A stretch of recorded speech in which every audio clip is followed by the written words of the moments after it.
சுபமா, சொல்லுங்கண்ணே. இன்னைக்கு என்ன செய்ய போறீங்க நம்ம வீட்டில்? இன்னைக்கு நம்ம வீட்லயேப்பா சிக்கன் சிந்தாமணி அப்படியா? செய்யணும்ப்பா. ஆமாம். நைனா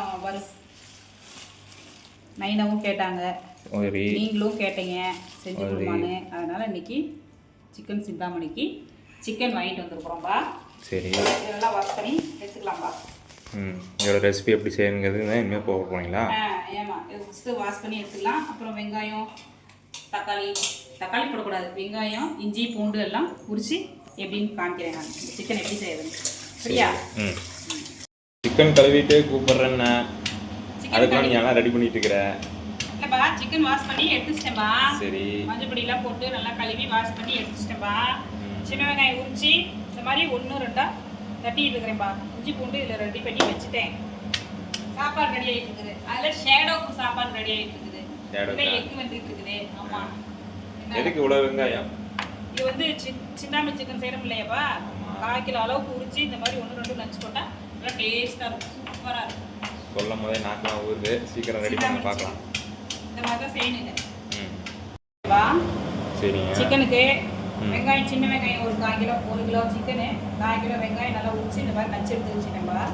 வரமிளகா வந்து பார்த்தீங்கன்னாப்பா இவர் இதுக்குள்ளே விதை இருக்குங்கள, ஆமாம், இந்த விதையெல்லாம் எடுத்துட்டு இந்த மாதிரி எடுத்து வச்சுக்கிறேன். விதையெல்லாம் போடக்கூடாது சிந்தாமணி சிக்கனுக்கு. இந்த மாதிரி தான் இருக்கணும். சரியா? ஃப்ரெஷ்ஷான கருவேப்பிலை இதுதான் நல்லாயிருக்கும். ஃப்ரெஷ்ஷான கருவேப்பிலை எடுத்து வச்சுக்கிறேன்ப்பா.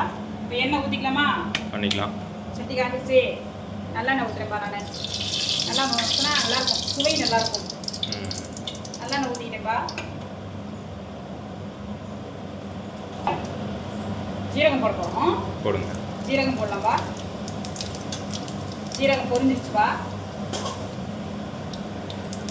இப்போ வரமிளகா, விதை இல்லாத வரமிளகா வச்சுட்டு வச்சுக்கிறேன். அதையும் போட்டுக்கலாம்ப்பா.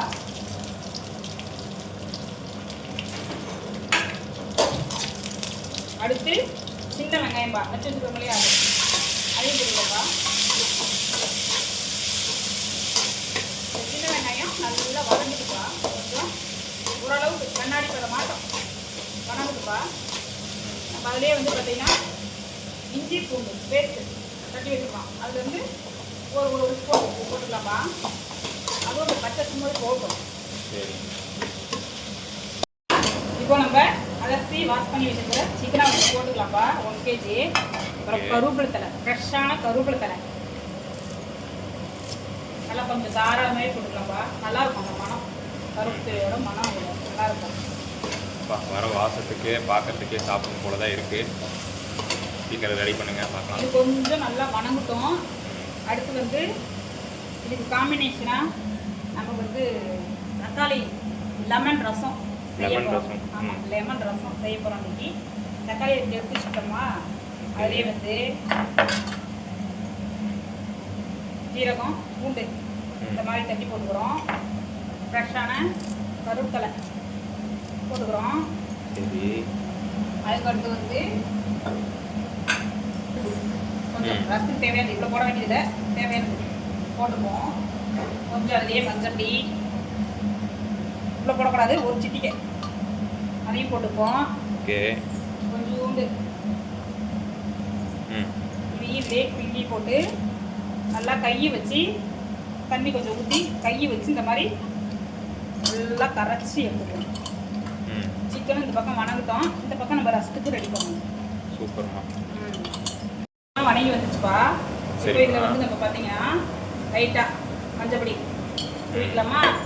அடுத்து வந்து அதுக்கு தேவையான உப்பு கொஞ்சமே போட்டுக்கலாம். கொஞ்சம் போட்டுக்கலாம், உப்பு நிறைய போயிடக்கூடாது, அதனால கொஞ்சமே போட்டுக்கலாம். அதுக்கு அடுத்து வந்து பார்த்தீங்கன்னா ஒன்றும் கிடையாது, கொஞ்சம் கறி மசாலா தூள் போடணும். கொஞ்சம் கறி மசாலா தூள், கொஞ்சமாக கறி மசாலா தூள் லைட்டாக போதும். அளவுக்கு போட்டோம்னா போதுப்பா. நல்லா இப்படி வணக்கி கொடுத்து இப்போ இது என்ன பண்ணுறோன்னா மூழ்கிற அளவுக்கு கொஞ்சம் தண்ணி, ரொம்ப ஊற்றக்கூடாது. 1 டம்ளரில் 3/4 டம்ளர் இது மூழ்கிற அளவுக்கு ஒரு தண்ணி கொஞ்சமாக வச்சு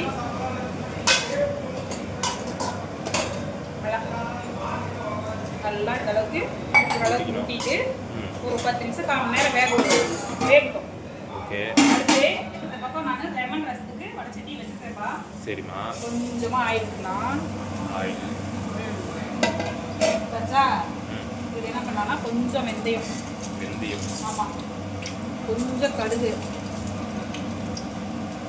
கடலைப்பருப்பு, பெருங்காயத்தூள் போடலாம்.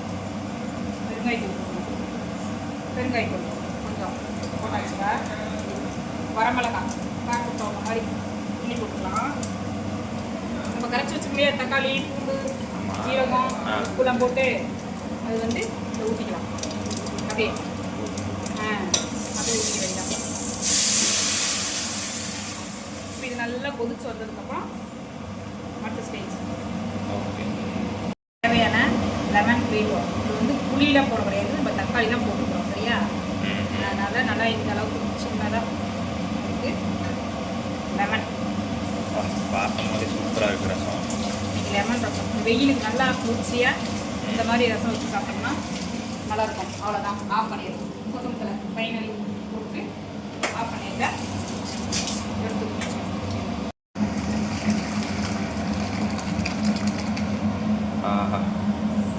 லெமன் ரசம் ரெடி. இனிமேல் நானும் லெமன் ரசம் வச்சுன்னு நினைக்கிறேன். ஈஸிதான்.